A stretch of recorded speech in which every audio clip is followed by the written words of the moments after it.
wabarakatuh. Perkenalkan, saya Abdul Haris SPD, guru PPKN di SMA Negeri 5 Takalar. Saya juga tercatat sebagai mahasiswa PPG di LPTK Universitas Muhammadiyah Mataram, PPG dalam jabatan kategori 2 tahun 2022. Pada kesempatan hari ini, hari Kamis 10 November tahun 2022, insya Allah saya akan melaksanakan PPL saya yang ketiga dengan materi bab 3 sistem hukum di Indonesia dengan menerapkan model problem based learning. Selamat. Assalamualaikum wabarakatuh. Waalaikumsalam warahmatullahi wabarakatuh. Baik, anak-anakku sekalian, bagaimana kabarnya hari ini? Alhamdulillah baik. Sehat semua? Alhamdulillah. Bahagia semua? Ya, anak-anakku sekalian, untuk memanjatkan puji syukur kepada Allah Subhanahu wa Ta'ala, ya, karena kita diberikan kesehatan, diberikan kesempatan. Kita syukuri dengan ucapan syukur. Alhamdulillah. Kegiatan kita pada hari ini, saya minta kepada ketua kelas untuk menyiapkan teman-temannya dan dimulai dengan berdoa. Silakan ketua kelas. Duduk siap. Siap. Beri salam. Assalamualaikum warahmatullahi wabarakatuh. Waalaikumsalam warahmatullahi wabarakatuh. Sebelum memulai pembelajaran, sebaiknya kita membaca doa terlebih dahulu. Membaca doa dimulai.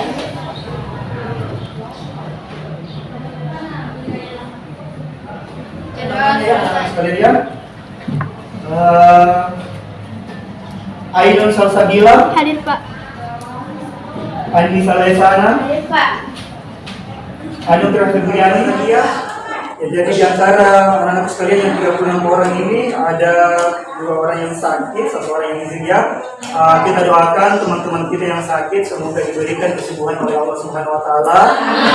Dalam belajar, kita sama-sama menyanyikan lagu Indonesia Raya. Kemudian saya minta anak-anak sekalian untuk berdiri dulu, ya, berdiri dulu baru kita sama-sama.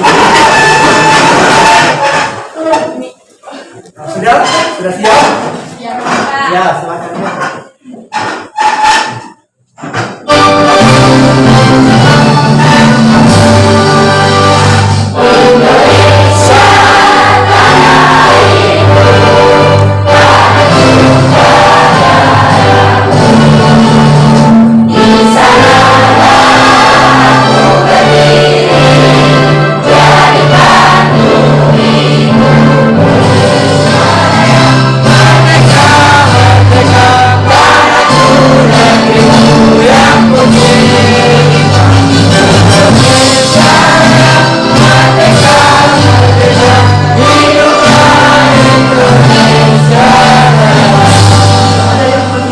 Pelajaran kita minggu lalu? Masih, ya. Ya, jadi minggu lalu kita belajar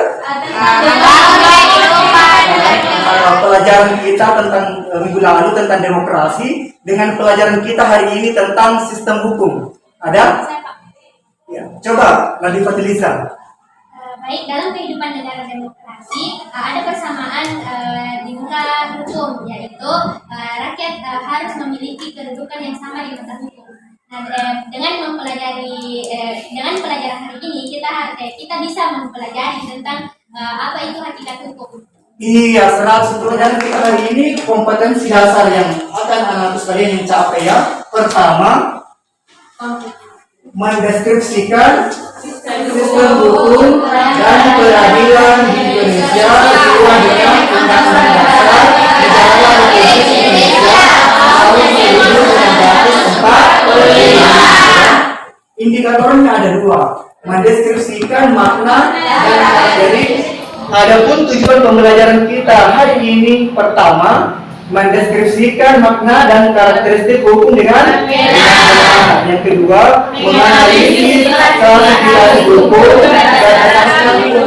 Nah, saya mau mendengar anak sekalian mengemukakan pendapatnya apa itu hukum. Ada yang bisa menyampaikan pendapatnya? Ya, silakan Sri Suci. Silakan Sri Suci, ya. hukum adalah suatu sistem yang dibuat manusia untuk membatasi tingkah laku manusia dapat terkontrol. Kontrol ya, pergaulan masyarakat ya. Iya, selalu untuk teman ya. Jadi ada kesepakatan antara semua para ahli tentang apa itu hukum. Karena sangat sulit untuk menyesuaikan sesuai dengan kenyataan. Sangat sulit mendefinisikan hukum sesuai dengan kenyataan. Ya, karena menurut Van Apeldoorn, walaupun sulit didefinisikan, tidak ada kesepakatan yang baku tentang apa itu pengertian hukum. Namun, ya pengertian hukum, ya anak-anakku sekalian ya, bisa kita lihat apa itu hukum berdasarkan dari unsur-unsur hukum. Ya, jadi unsur hukum terdiri dari ada empat. Yang pertama,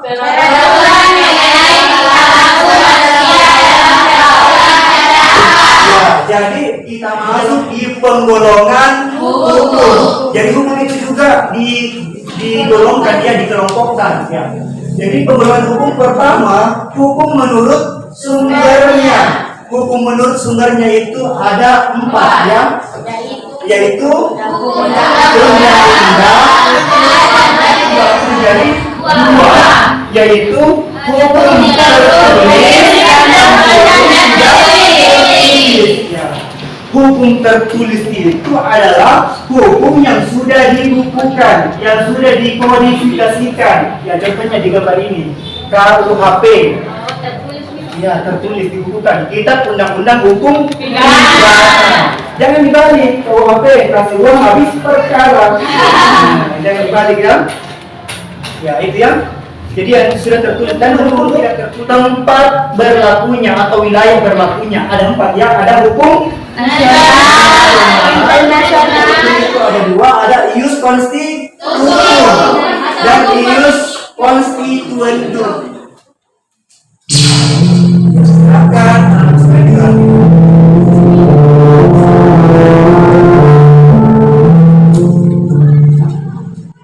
Harapan kami sebagai ibu dan keluarga kita yang ada di sini, semoga penegak hukum jaksa maupun hakim mereka bekerja dengan sebaik-baiknya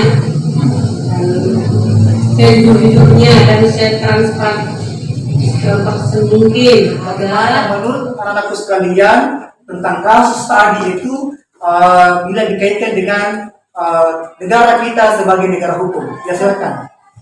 Siapa? Saya Pak, kita dengan baik agar Berasal ya? jalan lancar dengan sebaik-baik mungkin. Kita harus bekerja dengan baik agar hukum Berjalan dengan lancar sebaik-baik mungkin. iya luar biasa teman-teman ya. Silakan terus dulu. Ada lagi anak-anakku sekalian ya? Ada lagi? Dari pengamatan yang saya tonton video dari di atas, Ibu Brigadir J berharap bahwa hukum pengadilan nanti berjalan dengan seadil-adilnya diadili, entah mengapa hukum terkesan bertele-tele dan tidak adil. Iya, luar biasa teman-teman sekalian. Saya akan bagi kelompoknya ya menjadi 5 kelompok. Untuk kelompok yang ada di sebelah kiri saya adalah kelompok 1. Kelompok yang ada di sebelah kanan saya, di kanan saya kelompok 1. Kelompok 1 ya. Kelompok 2. Kelompok 3. Ya, silakan anak sekalian ya didiskusikan ya. Ya, didiskusikan.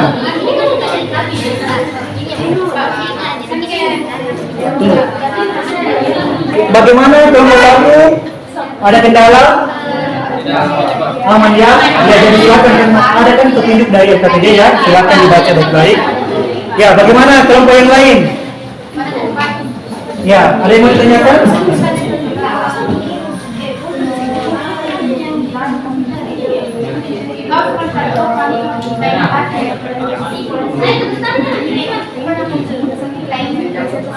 Iya, jadi ini kan ada kasus tentang lambatnya penanganan kasus Brigadir J ya. Jadi setelah anak sekalian baca ini artikelnya ya, setelah kita baca artikelnya, di sini ada pertanyaan, bagaimana menurut kalian?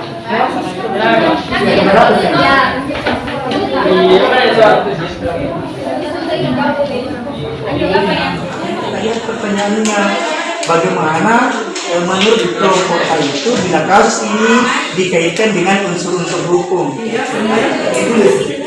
Oke. Halo, untuk kelompok 2 dituliskan nama teman kelompok saya ya. Baik, dan sekalian sudah selesai semua mengerjakan LKPD-nya? Sudah. Kelompok 1? Sudah. Baik, assalamualaikum warahmatullahi wabarakatuh.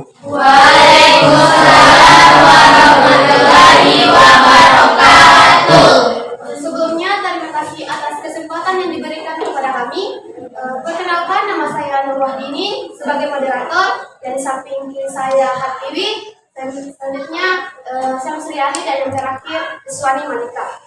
Baik, kami dari kelompok 4 akan mempresentasikan materi tentang kasus Brigadir J berjalan lambat dan akan dibacakan oleh Hartiwi.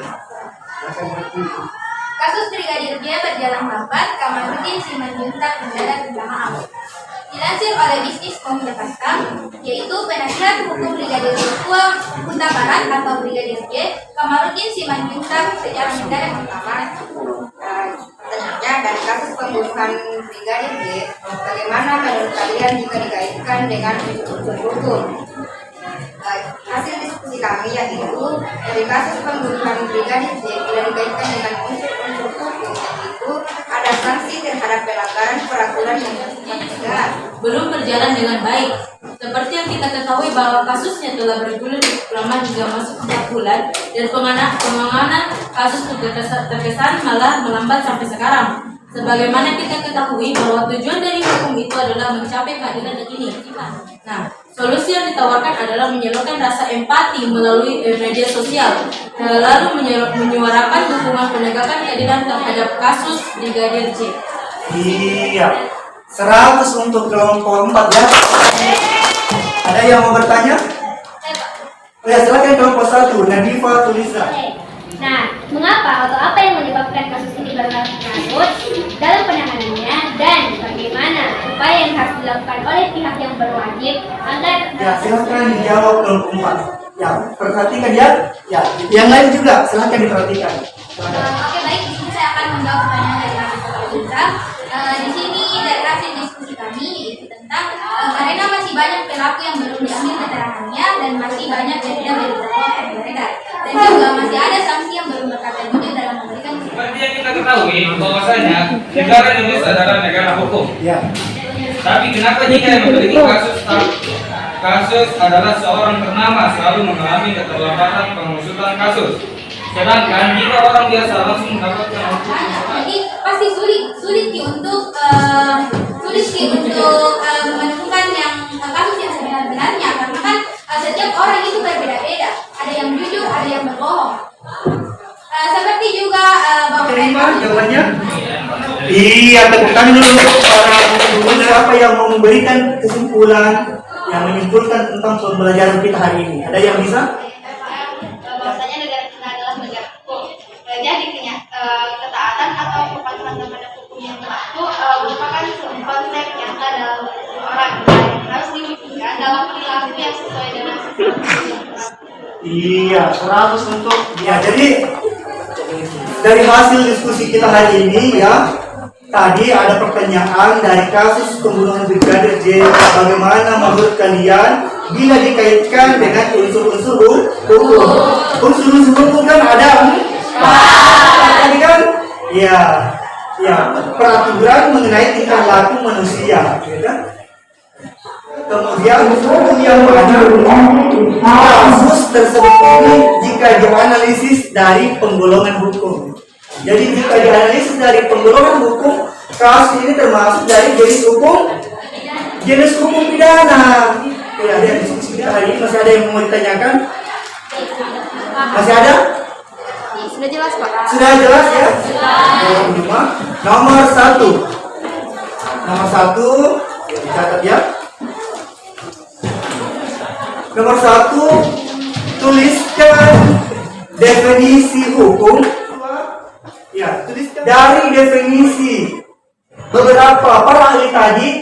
Ya, apa persamaan dan perbedaan definisi hukum? Akhir dari saya mengakhiri kegiatan kita hari ini, kita Semangatkan dulu dengan aplaus untuk kita semua. Berkahnya lagi kegiatan kita hari ini, lebih kita bisa ambil hikmahnya kegiatan kita hari ini. Saya minta kepada ketua kelas untuk menyiapkan kembali teman-temannya dan diakhiri ditutup dengan berdoa. Silakan ketua kelas. Duduk siap. Siap. Kita berdoa terlebih dahulu. Membaca doa dimulai.